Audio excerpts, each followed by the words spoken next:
¿Cómo hubiera querido uno que los fantásticos Juegos Panamericanos siguieran, se prolongaran indefinidamente como una jabalina que no encuentra la cancha? Pero bueno, terminaron. Y la buena noticia es que ahora comienzan los Parapanamericanos de Lima. Tuve la suerte de asistir hoy a una reunión con la organización y va a ser como lo decía en una nota previa en el noticiero el presidente de Copal, Carlos Neuhaus. Va a ser impresionante, va a ser de repente mucho más impresionante de lo que estamos esperando, y estamos seguros que la expectativa y la viada de los panamericanos se va a prolongar para estos importantísimos Parapanamericanos que comienzan pues el próximo jueves, el próximo viernes es la inauguración como tal, y precisamente se encuentra con nosotros el presidente de la Copal, Carlos Neuhaus, a quien le damos la bienvenida. ¿Cómo está, Carlos? Gracias por estar con nosotros. No, gracias, Enrique. Hacía tiempo que estábamos ahí para venir, pero exacto, finalmente lo logramos. Acá bueno, Neuhaus, lo han cholificado el apellido, pero es Neuhaus, también hay que recordarlo, ¿no? Sí, sí. Bueno, ya estoy acostumbrado a que me llamen de distintas formas, pero a veces ya para uniformar prefiero que lo diga como es, ¿no? Así es, así es. Bueno, se viene una fiesta, se viene otra fiesta, por lo que estábamos escuchando, por lo que hemos podido también ir averiguando, que tiene que ver además mucho, y lo decía el alcalde Jorge Muñoz en la nota que compartía con las propias declaraciones suyas. Estamos hablando también de un salto cuantitativo para nuestra sociedad. Estamos hablando de un poquito más de 10 peruanos de personas con discapacidad, ¿no? De 10% de peruanos, 10.4% exactamente. Y esto pues nos permite reconocer, como digo, a los paratletas que, como hacía énfasis en esta reunión por la tarde, de ninguna manera deben ser presentados como disminuidos, ¿no? O como gente a la cual tendría que despertar algún tipo de compasión. Todo lo contrario, estamos hablando de atletas de primerísimo orden y de altísima capacidad. Así es, ¿no? Es gente que yo digo ha tenido que luchar el doble, ¿no? que los atletas normales, porque primero nacieron o tuvieron un problema en la vida que les quitó la movilidad o la visión o algún problema que no les permite ser como los demás. Y encima que viene ese problema, ellos dicen, no, yo voy a hacer deporte. Yo voy a hacer deporte y quiero pelear por mi país. Y esta es una delegación de 139 paraatletas que van a representarnos a partir del 23 de este mes, ¿no? Y en prácticamente todas las sedes, no todas, pero la gran mayoría de las sedes donde hemos hecho los Panamericanos. Y el gran arranque va a ser el próximo viernes 23 de agosto con una ceremonia de inauguración que los va a dejar perplejos, ¿no? Va a ser algo... Por si no hubiera sido suficiente con la apertura de los Panamericanos. Va a ser algo grandioso, ¿no? Y la verdad que yo he podido ver los avances, el sketch, algunas de las cosas, de los detalles, y la verdad que me ha impresionado mucho. Las sedes que ya nos han impresionado, he tenido también la suerte de asistir a varios de los eventos, me han faltado un par de sedes, la de Villa María del Triunfo es una de ellas, voy a tratar de ir ahora con estos Parapanamericanos, que no sé si está dentro del grupo. Sí, sí, claro. Está dentro del grupo, vamos a repasarlo ahora mismo, pero parte de toda esta transformación también es que todas estas sedes son accesibles. Así es, así es. En todas, les cuento una anécdota. Sí. Hace un mes más o menos nos visitó el defensor del pueblo y nos dijo que quería conocer, ¿no? Entonces fuimos a la Videna, ¿no? Y les empezamos a recorrer todas las sedes con su gente que ya la había visitado antes para ver pues el tema de accesibilidad.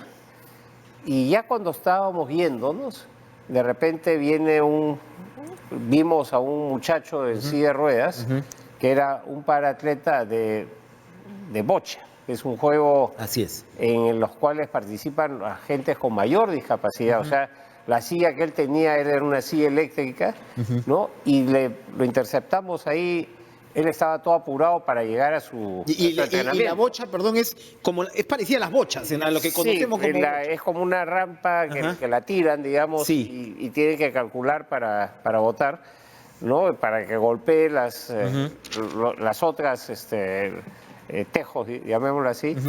Y el chico, ¿de dónde vienes? De San Juan del Lurigancho.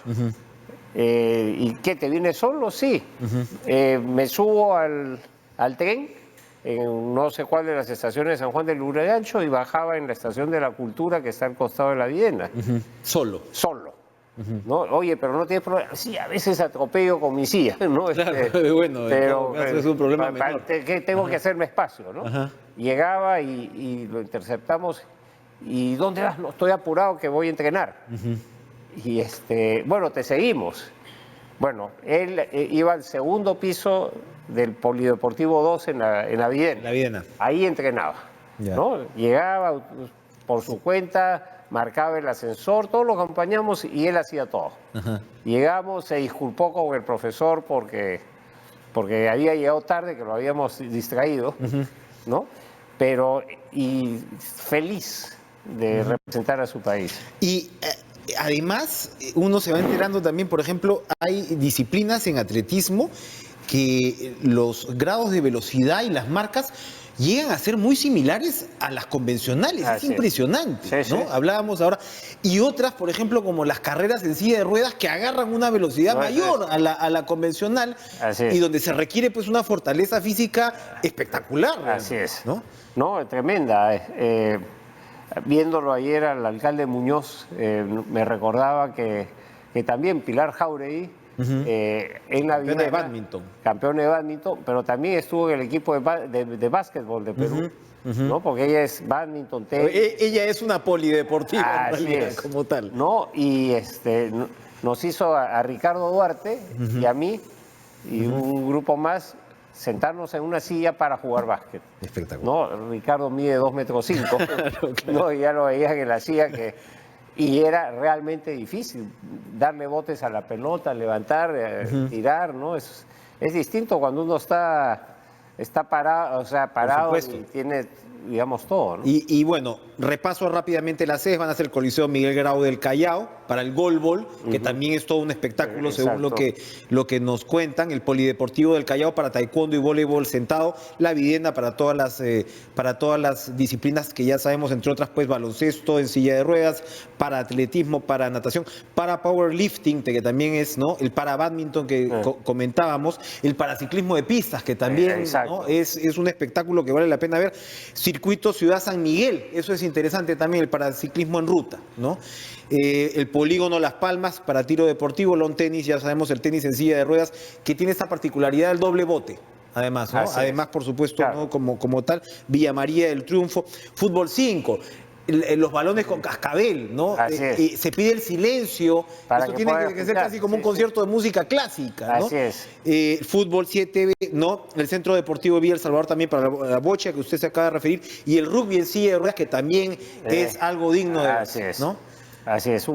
Por otro lado, un partido de básquet en silla de ruedas es como cuando éramos chicos íbamos a los carritos chocones. Claro.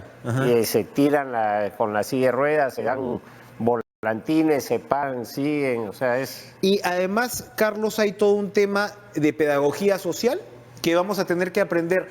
Usted hablaba de este muchacho que se traslada, ¿no? en silla de ruedas, que vamos a tener que aprender primero los periodistas, porque hay un tema de comunicación. Cuando hablamos, ¿no? Los términos son discapacidad visual, discapacidad intelectual, ¿no? Y discapacidad física, que es la mayoría de paratletas en este caso, y tenemos que referirnos como debe ser. O sea, estamos hablando de discapacidad persona, no son discapacitados, ¿no? Personas con discapacidades de distintos tipos, así que va a ser todo un proceso de aprendizaje sumamente interesante, ¿no? Sumamente enriquecedor como sociedad. Así es personas con discapacidad. No son discapacitados. Exacto, porque discapacitado tiene otras connotaciones, ¿no? Así es. Y lo importante de esto, por ejemplo, y lo repito varias veces, a veces uno en la calle ve una persona en silla de ruedas esperando a tomar un taxi, ¿no? ¿Cuántos taxis pasan por delante?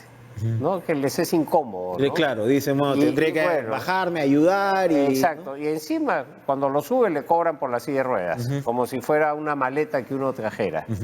¿no? Entonces, hasta se aprovechan de ellos, ¿no? Y estas personas tienen que resignadamente pagar el extra por ser llevados a un Fantástica taxi. oportunidad de sensibilización y de crecer como sociedad esta. A ver, yo me he encontrado, porque he estado en el rubro inmobiliario cuando hacen, proyectos de vivienda, y decía, oye, pero las rampas, no, por ahí le hacemos un huequito, ¿no? Y hacen una rampa pues de 15 grados, pues se sacan la mugre o no pueden subirla. Y las hacen, yo he visto así en las calles, una rampa y termina contra un poste, ¿no? O sea, esas cosas es absurdo. El mismo aeropuerto internacional nuestro, que es uno de los más modernos, no puede recibir a un equipo de básquet en silla de ruedas. Así es. Por la cantidad de... Y quizás muchos de los otros aeropuertos. ¿Y cómo están haciendo ahora con toda esta situación? Porque hay todo un movimiento de... Hay todo un proceso, vamos a dirigirlos por otras salidas también. O sea, se ha hecho un esfuerzo logístico para atenderlos, ¿no? Y sí, la misma gerencia del aeropuerto se ha vuelto muy colaborativa en ese aspecto. Ahora, cambiando un poquito el tema, pero quedándonos en el tema, comentábamos esta nota de caretas que se llama El secreto de Neuhaus, porque mucho se ha hablado en los últimos tiempos de usted, se construyó en 18 meses, ¿no? Esta fantástica infraestructura. Y hay quienes dicen, bueno, ahora en el Perú deberíamos hacer todo así. En realidad, esto se trabajó con el Reino Unido en este caso. Y claro, quisiera que nos comentara algunos puntos que usted considera importantes que de repente se podrían, no sé si reproducir, pero lecciones que nos deja, porque por el otro lado está diciendo que ahora pues en el Estado peruano es muy difícil, ¿no? Construir lo que sea por el tema de los controles anticorrupción, por el propio temor de los funcionarios públicos de firmar lo que sea porque van a terminar empapelados. ¿Qué nos puede dejar como lección un proceso tan importante como este? A ver, nosotros firmamos un convenio de gobierno con el Reino Unido, ¿no? Y eso nos trajeron como bono adicional modelos de contratación moderna, nueva, ¿no? Que ya funcionan en países avanzados, ¿no? Que permiten que los proyectos, una vez iniciados, digamos, las obras, no se detengan. Porque una cosa es la obra y otra cosa es las discrepancias que puedan haber, ¿no? Entonces, hay un mecanismo de disputas que, digamos, la obra no para y se discuten, se zanjan, si es necesario, se apela a un tribunal de disputas especializados en estos tipos de contratación, que son los contratos NEC o New Engineering Contract, ¿no? Y se puede concluir a tiempo. O sea, sigue la obra, a pesar de que puede haber alguna disputa. Exacto. Ahora, los mecanismos de licitación son totalmente distintos, ¿no? O sea, nosotros primero para la vía panamericana y las obras principales pedimos los dictámenes de auditoría de empresas auditoras internacionales de primer nivel. En esos dictámenes de auditoría uno ve pues no solamente los números, ve si tienen problemas legales, ¿no? Entonces están obligadas las empresas a hacer una apertura de todos sus problemas legales. Además exigíamos un compromiso de una cláusula de idoneidad, que ellos se comprometían a decir que no estaban incursos en ningún proceso grave, ¿no? Porque todas las empresas siempre hay cosas que se presentan, pero no temas de corrupción. Y fijamos una meta, una base, ¿no? Y todo era abierto en una página especial, ¿no? Que una vez que pasaban ellos esa etapa se les daba, digamos, la clave para acceder. Y ahí se daba toda la información del proceso, ¿no? Donde los detalles técnicos, todos. Ahí mismo se hacían todas las preguntas, ¿no? Y el proceso de juzgamiento era por, digamos, tipo cédulas de independientes que van dando calificaciones a varios aspectos del proceso.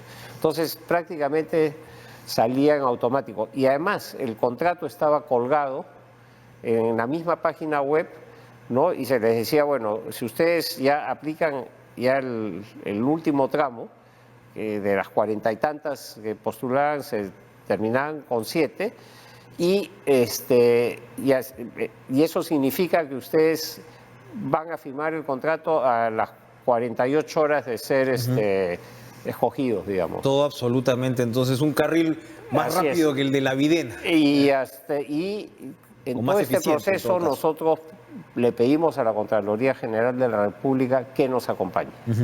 O sea, a pesar de ser un contrato internacional, convenio internacional, donde podíamos decirle, tú no te metas, le dijimos, vente. ¿Qué es lo que pasa, como leo, ¿no? ¿Qué es lo que no pasa cuando otros organismos internacionales ingresan? La Contraloría efectivamente queda por fuera. Así En es. este caso estuvo... Además, no había nada que supervisando. esconder. Y si nos equivocamos y ellos ponen la alerta, ¿no? Y bueno, los resultados saltan a la vista. Vamos a ir a una pausa, pero quisiera conversar, entre otras cosas, a la vuelta de cuál fue el secreto, cuál fue el truco del almendruco para estas 39 medallas que también nos marcan un derrotero de hacia dónde debería ir la política deportiva en el país. Volvemos con más.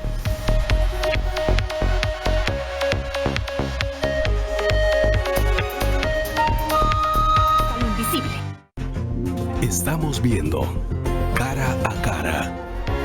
Carlos Neuhaus, usted está al frente del COPAL, pero sin duda, como conversábamos fuera de cámaras, se ha estado viendo también de cerca, interrelacionando con lo que fue la preparación de los deportistas, y ahí hay un detrás de cámaras muy interesante, porque claro, el Perú tiene una gran orfandad de política deportiva que viene de décadas atrás, eso no es ningún descubrimiento.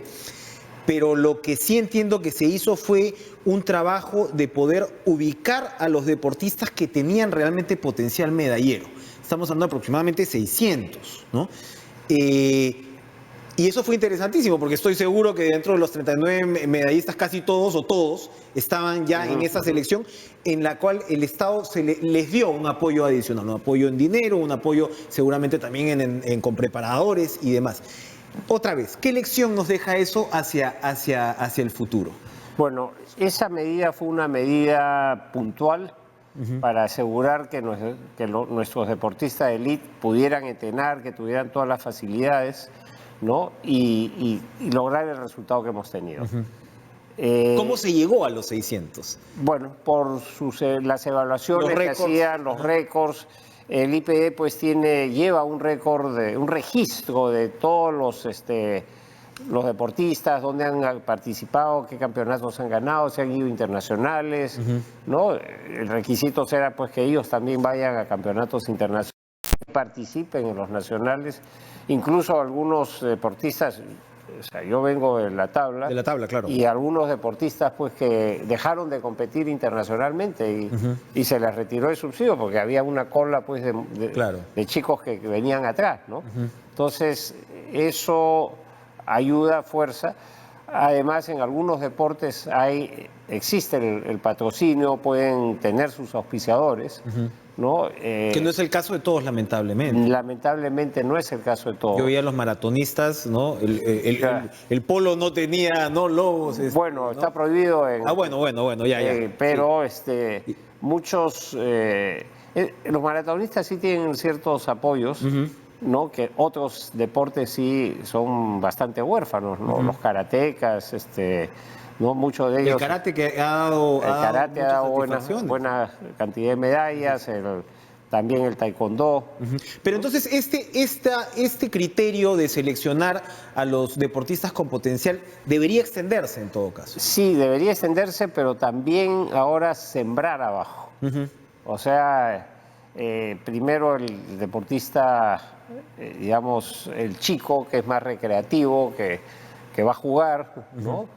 Y después a partir de los 14 años ya ponerlos más en competencia, ¿no? Pero hasta los 14 que sean pues que hagan sus competencias pero más relajadas, digamos. Claro. Y ya después entrar a un tema de disciplina mucho más exigente. Exacto, ¿no? Hay quienes dicen que debería haber un Ministerio del Deporte. ¿Es una experiencia que serviría, usted que ha visto no por fuera también, o no necesariamente? En lo personal, yo pensaría que es mejor juntar deporte con cultura. y ese modelo existe en otros países. Ya. ¿No? Son,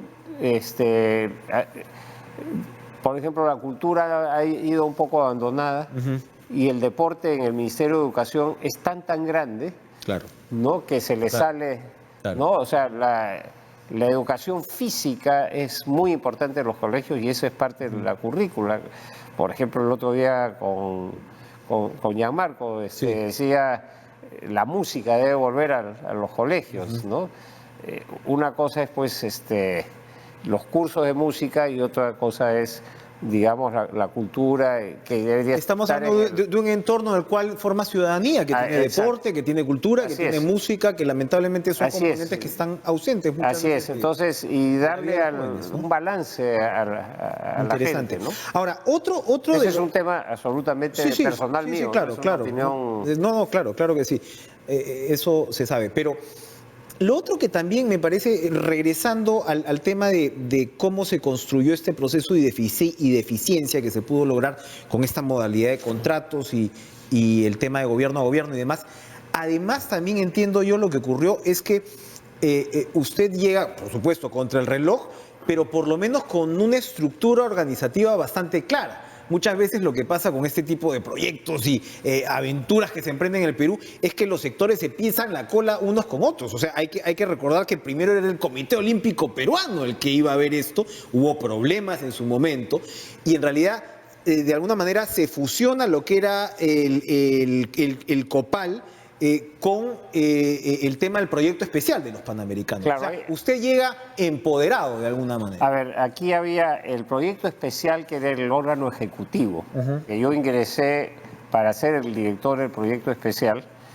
y armar que ya había una base de una organización en base a un plan maestro que se hizo anteriormente, que bueno, lo revisamos y lo optimizamos, y el COPAL, que es el comité organizador. El COPAL era una especie de... tenía algunas decisiones referidas al presupuesto, a las sedes, pero toda la ejecución presupuestal y todo el proyecto era por el proyecto ejecutivo. Entonces, terminé porque, bueno, renunció el presidente anterior y se fusionó en mi persona. ¿Eso facilitó las cosas? Bueno, le dio más chamba a usted. Me dio más trabajo, pero lo que se hizo es, ya en modo juegos, una de las personas, que es el señor Alberto Valenzuela, agarró ya la parte de operación de los juegos, porque antes era la parte de las obras, ¿no? Que era digamos, la dirección de proyectos y ejecución de obras, la parte operativa. Entonces, ya tomó el señor Valenzuela el control del día a día, digamos, porque ya venían los presidentes de las delegaciones extranjeras, había que hacer una función más de representación. Entonces nos dividimos el trabajo, obviamente estoy muy enterado del día a día, pero cada uno nos complementamos, ¿no? Vamos a una última pausa, pero le quiero dejar dos inquietudes para que me las responda después. Uno, el momento en el que usted dijo, uy, esto está complicado. Y dos, el momento en el que más bien dijo, no, sí, vamos a saltar esta valla. Vamos a ir a una pausa y regresamos con Carlos Neuhaus.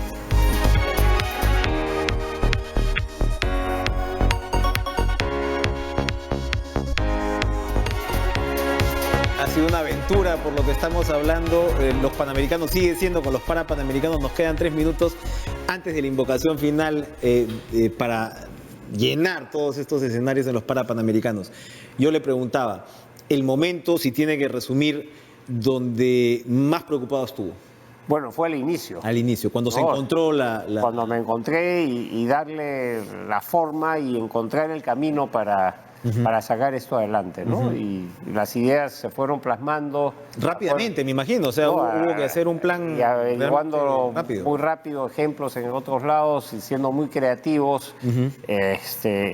Y hasta que no firmamos con el gobierno británico en abril del 17, no estábamos muy seguros. Habíamos negociado con los canadienses, pero los términos... Se avanzó bastante, ¿no? Con los canadienses. Pero no nos satisfacía y yo no estaba dispuesto a firmar un convenio en que no era satisfactorio para nosotros. Y después, cuando convocamos la primera licitación y se aparecieron como 80 empresas que redujimos a 40, ¿no? Entonces dijimos, si en el sector público es 1.8 empresas por licitación y acá tenemos más de 40, entonces ya la hacemos, ¿no? Entonces, ese fue un momento. Ese fue el momento del ingeniero también, que dijo, no, acá sí, ¿no? Entonces, se logra. Ya, si 40 empresas dicen que sí se puede, ya. Claro, ahí ya empezamos a estar más indicador, ¿no? Qué interesante esa respuesta. Invite, por favor, a la ciudadanía. El 23 de agosto a las 7 de la noche vamos a tener la ceremonia de inauguración de los Parapanamericanos. Va a ser muy importante y de un alto nivel internacional, del cual vamos a estar orgullosos. Los tickets se venden en Metro, en WOM, en Jockey Plaza y por internet. Es muy fácil comprarlas por internet y las entradas virtuales, uno entra con el teléfono, no hay ningún problema. Celular, y ahora si quiere el papelito para después llevárselo de recuerdo, también puede ir a recogerlo a estos sitios. Están muy bonitas las entradas. Recuerden, hay que alentar a estos 139 para atletas peruanos. Las entradas ya están a la venta. Se nos ha terminado el tiempo, Guillermo. Se nos ha terminado el tiempo. Qué suerte la de Carlos Neuhaus, que no le he podido preguntar de política. Será en una próxima ocasión, porque estoy seguro que vamos a tener una siguiente conversación. Gracias por estar con nosotros esta noche en Cara a Cara. Gracias a ustedes por acompañarnos. Nos vemos mañana y bueno, esperamos pues que las cosas en la política se vayan pues encaminando un poco, como este ejemplo de los Parapanamericanos. Buenas noches.